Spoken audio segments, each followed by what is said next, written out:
നമസ്കാരം. രാഷ്ട്രീയ കേരളത്തിൽ കോളിളക്കം സൃഷ്ടിച്ച ഐസ്ക്രീം പാർലർ പെൺവാണിഭ കേസിന് അവസാനമാകുന്നു എന്ന ചോദ്യമാണിപ്പോൾ ഉയരുന്നത്. നിലവിൽ നടക്കുന്ന രാഷ്ട്രീയ നീക്കങ്ങളിൽ നിന്നും ചിത്രം തെളിയുന്നത് കേസ് അവസാനിക്കുന്നു എന്നാണ്. കേസിൽ അട്ടിമറി നടന്നിട്ടുണ്ടെന്നും വീണ്ടും അന്വേഷണം വേണം എന്നും ആവശ്യപ്പെട്ടുകൊണ്ട് VS അച്യുതാനന്ദൻ നൽകിയ ഹർജിയെ എതിർത്തുകൊണ്ട് പിണറായി സർക്കാർ എതിർ സത്യവാങ്മൂലം നൽകിയിരിക്കുന്നു. VSന്റെ ഹർജി തള്ളണം എന്നാവശ്യപ്പെട്ട ഹർജിയിൽ VSന്റെ വാദങ്ങൾ തെറ്റാണ് എന്നാണ് ഇപ്പോൾ സർക്കാർ വാദിച്ചിരിക്കുന്നത്.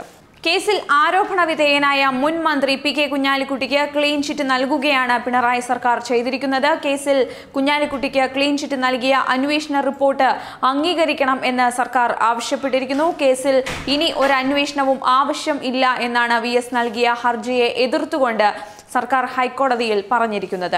ഭരണമാറ്റം കേസിനെ ബാധിച്ചില്ല എന്നും അന്വേഷണ റിപ്പോർട്ട് അംഗീകരിക്കണമെന്നും സത്യവാങ്മൂലം സമർപ്പിച്ചിരിക്കുന്നു. റൌഫ് പെൺകുട്ടിക്ക് പണം നൽകിയത് കുഞ്ഞാലിക്കുട്ടിക്ക് വേണ്ടിയാണ് എന്നതിന് തെളിവില്ല എന്നാണ് കോടതിയെ സർക്കാർ അറിയിച്ചിരിക്കുന്നത്. ഐസ്ക്രീം പാർലർ പീഡന കേസിന്റെ അന്വേഷണവും വിചാരണയും അട്ടിമറിക്കാൻ ശ്രമിച്ചു എന്ന കേസിലെ നടപടികൾ അവസാനിപ്പിച്ച കീഴ്ക്കോടതി വിധിക്കെതിരെ സമർപ്പിച്ച ഹർജിയിൽ മുസ്ലിം ലീഗ് ദേശീയ ജനറൽ സെക്രട്ടറി PK കുഞ്ഞാലിക്കുട്ടിയെയും റൌഫിനെയും കക്ഷി ചേർക്കണം എന്നാവശ്യപ്പെട്ടുകൊണ്ട് VS അച്യുതാനന്ദൻ ഹൈക്കോടതിയിൽ അപേക്ഷ നൽകിയത്. കോഴിക്കോട് ടൗൺ പോലീസ് 2011 രജിസ്റ്റർ ചെയ്യുകയും പ്രത്യേക സംഘം അന്വേഷിക്കുകയും ചെയ്ത കേസിലെ നടപടികൾ കഴിഞ്ഞ ഡിസംബർ 23 കോഴിക്കോട് JFCM അവസാനിപ്പിച്ചത്.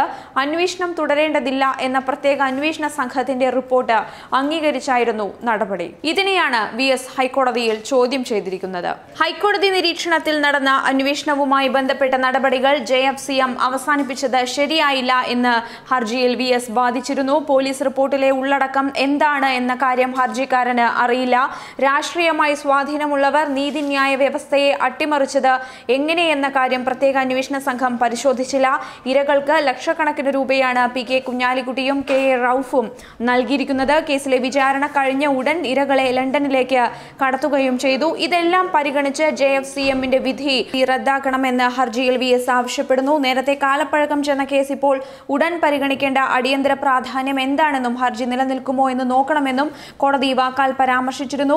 2 ദശാബ്ദത്തിലേറെയായ കേസാണെന്നും അടിയന്തര പ്രാധാന്യത്തോടെ പരിഗണിക്കണമെന്നും VSന്റെ അഭിഭാഷകൻ ആവശ്യപ്പെട്ടു. എന്നാൽ ഈ കേസിനു മാത്രമായി പ്രത്യേക പ്രാധാന്യം എന്താണ് എന്ന നിലപാടാണ് കോടതി സ്വീകരിച്ചിരിക്കുന്നത്.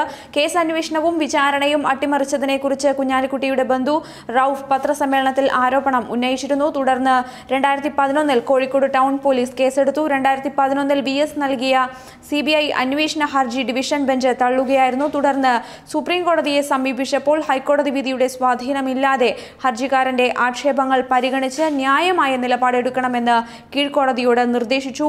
പോലീസ് റിപ്പോർട്ട് അംഗീകരിച്ച് 2017 December 23 Kozhikode judicial 1ാം class magistrate കോടതി ഉത്തരവിട്ടത് നിയമപരമല്ലെന്നാരോപിച്ചാണ് VSന്റെ ഹർജി. കുഞ്ഞാലിക്കുട്ടി, റൌഫ് എന്നിവരെ കക്ഷി ചേർക്കാൻ അപേക്ഷയും നൽകിയിരുന്നു.